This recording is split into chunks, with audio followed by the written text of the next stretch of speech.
वचन प्यार की महिमा। आगे गुरुदेव कह रहे हैं, हम जब भगवान को याद करते हैं तो पहली बात यही कहते हैं, तमेव माता चाहे पिता तमेव, तुम ही हमारी माँ हो। अवगुण मेरे बाप जी बख्शो गरीब निवाज, जो मैं पूत कपूत हूँ तो पिता को लाज। इतना विश्वास है उसके अंदर, तभी तो वह कहता है मैं नहीं लजाऊंगा, तू लजाएगा क्योंकि मैं तो तेरी संतान हूँ। ऐसा भाव रखने वाला क्या कभी कुपथगामी हो सकता है? जिसने अपना हाथ प्रभु के हाथ में दे दिया, उसके लिए कहीं अंधेरा नहीं है जब मन को एकांत स्थान पर लाने के लिए, है तप सहन शक्ति के लिए, है योग एक होने के लिए। तो ये तीनों चीज़ें हुई, जप तप योग। किंतु हम तो एक ऐसे महापुरुष के चरणों के पास बैठे हैं जिसकी आरती में ये गाया जाता है कि जप तप योग बिना ही ज्ञान सुधा पियाए।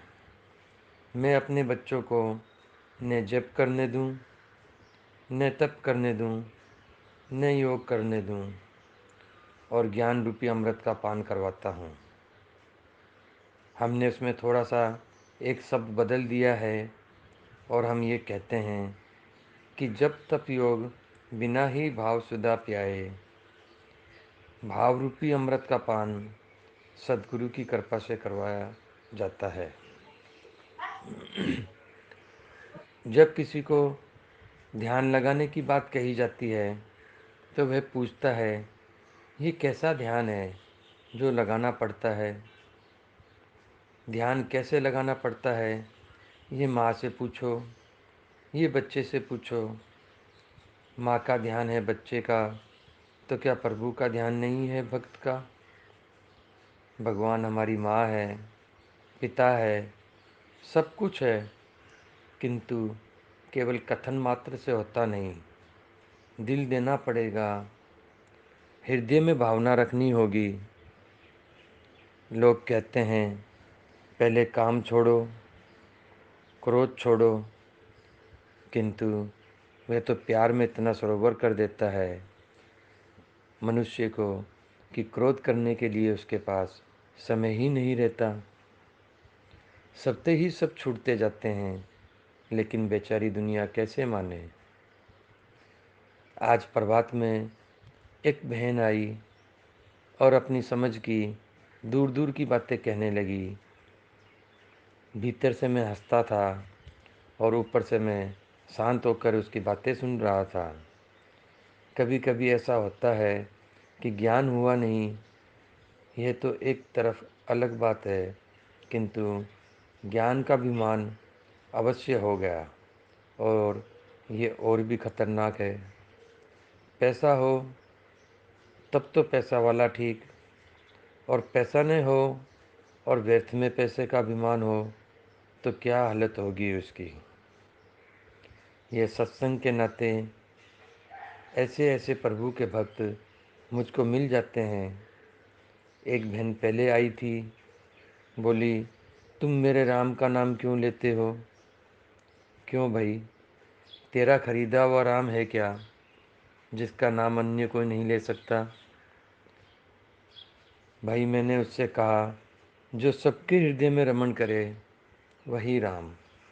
तेरे हृदय में भी रमण करता है, मेरे हृदय में भी रमण करता है, फिर वे केवल तेरा राम कहाँ से हो गया?